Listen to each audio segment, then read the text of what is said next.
New Zealand to tax animal burps. New Zealand's government on Tuesday proposed taxing the greenhouse gases that farm animals make from burping and peeing as part of a plan to tackle climate change. The government said the farm levy would be a world first and that farmers should be able to recoup the cost by charging more for climate-friendly products. But farmers quickly condemned the plan. Federated Farmers, the industry's main lobby group, said the plan would rip the guts out of small-town New Zealand and see farms replaced with trees. Federated Farmers President Andrew Hoggard said farmers had been trying to work with the government for more than 2 years on an emissions reduction plan that wouldn't decrease food production. To stay up to date with latest top stories, make sure to subscribe to this YouTube channel by clicking the button above this video. Our plan was to keep farmers farming, Hoggard said. Instead, he said farmers would be selling their farms so fast you won't even hear the dogs barking on the back of the ute pickup truck as they drive off. Opposition lawmakers from the Conservative ACT Party said the plan would actually increase worldwide emissions by moving farming to other countries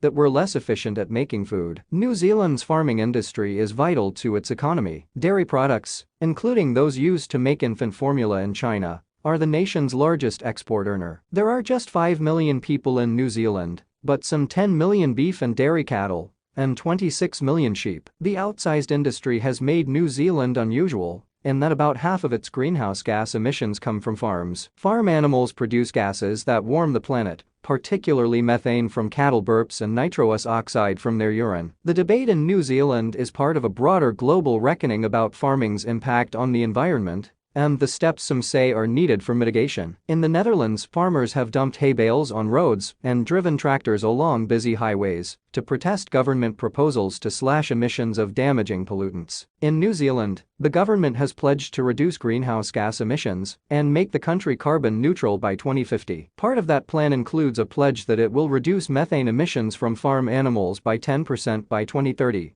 And by up to 47% by 2050. Under the government's proposed plan, farmers would start to pay for emissions in 2025, with the pricing yet to be finalized. Prime Minister Jacinda Ardern said all the money collected from the proposed farm levy would be put back into the industry to fund new technology, research and incentive payments for farmers. New Zealand's farmers are set to be the first in the world to reduce agricultural emissions, positioning our biggest export market for the competitive advantage that brings in a world increasingly discerning about the provenance of their food, Ardern said. Agriculture Minister Damien O'Connor said it was an exciting opportunity for New Zealand and its farmers. Farmers are already experiencing the impact of climate change with more regular drought and flooding, O'Connor said. Taking the lead on agricultural emissions is both good for the environment and our economy. The Liberal Labour government's proposal harks back to a similar but unsuccessful proposal made by a previous Labour government in 2003 to tax farm animals for their methane emissions. Farmers back then also vehemently opposed the idea, and political opponents ridiculed it as a fart tax,